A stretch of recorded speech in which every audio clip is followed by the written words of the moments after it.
Hey everybody, I'm Heretic Kingdoms, the producer for the upcoming RPG Shadows Heretic Kingdoms. You're watching the first part of Development Diary, and right now I would like to introduce you to Peter Nagy, head of Games Farm. Thanks Helge for the introduction. So now I would like to talk a little bit about our diaries, where we will provide some more information about Shadows development and its content and features. So, the Games Farm, our studio, is located in Slovakia, which is a really beautiful country in the heart of Europe. Our headquarters are in Košice, which is the second largest city in Slovakia, and it's located in the eastern part of the country. But let's not waste time and let's jump right into the studio where we work on Shadows. Oops, that's Cattle Farm. That's not definitely a Game Farm, so I don't know how that's happened. Okay, sorry. So here we are in the right farm finally. This is our studio where we work on the Shadows Heretic Kingdoms.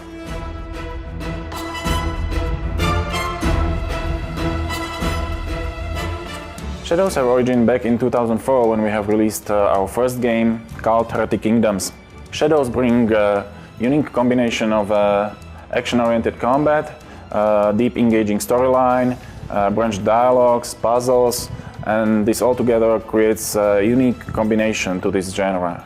Combat is important, but equally important puzzles, story, and boss challenges and dialogues. We have designed Shadows as an RPG with spoken dialogues, swinging swords, and a complex of character development. Players who played our original Cult may encounter really familiar characters and locations in Shadows. But you know, some time has passed since the events of Kult Heretic Kingdoms, and the world has really changed. The environment variety is huge in Shadows. We have jungles, we have deserts, mountains and plains, frozen lands and volcanic regions, and we will visit even the mystical and ethereal places. But we will return to the environments later on in Travelogues. For Shadows we have considered several engines and developed multiple prototypes. At the end we have decided to use Ogre 3D engine, which is an open source project and seems to suit very well for our needs. We had to adjust some parts of the engine to our needs, but at the end it will work pretty well, as you will see on yourself.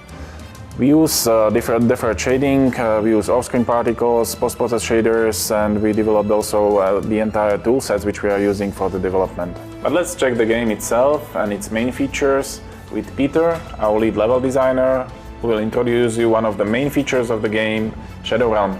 Hi, I'm very excited to show you something from our Shadow Realm right now. In Shadow Realm, you will encounter the spirits of long-dead people. You will talk to them, you will be able to help them, or even fight them. While some of the characters are present only in one world, the other characters, like mages for example, and perhaps some elementals and others, are present in both worlds. They are so-called Shadow Walkers. The main character, the Devourer, is a creature of the Shadow Realm that feeds on souls. Only those souls which are exposed to a very high dose of the Shadow's essence can be consumed, dominated and controlled. The Devourer can also materialize his souls into the mortal realm. That's how the Devourer can be present in both worlds. In Shadow Realm as himself, and in the mortal world in form of his souls. But each soul still keeps its own personality, and even in some situations these souls may prevail. This will allow you to experience the countless party variations and dialogues. But the party system is such a major feature that it really deserves a separate development diary.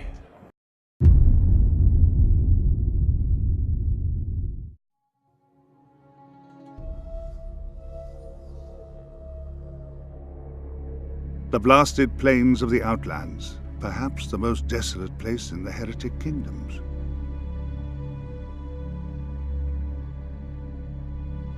According to legend, this was once a great lake, but when the great rift was torn open, the water drained away, leaving only parched mud and sand. The desert stretches out as far as the eye can see, broken only by stone crags worn by centuries of sandstorms.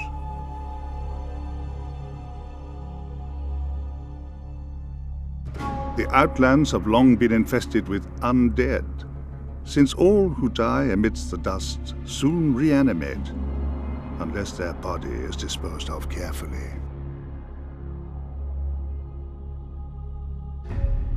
This attracts large numbers of slavers to the region, particularly those strange crocodilians known as Sebekan from the mysterious lands beyond the burning wall. From the Tholian Plateau to the oasis at the foot of the jagged peaks, the Outlands are rife with perils that beset the unwary. Thank you very much, Peter, for showing us the first region of Shadow's Heretic Kingdoms. So, what can we expect from the upcoming Dev Diaries?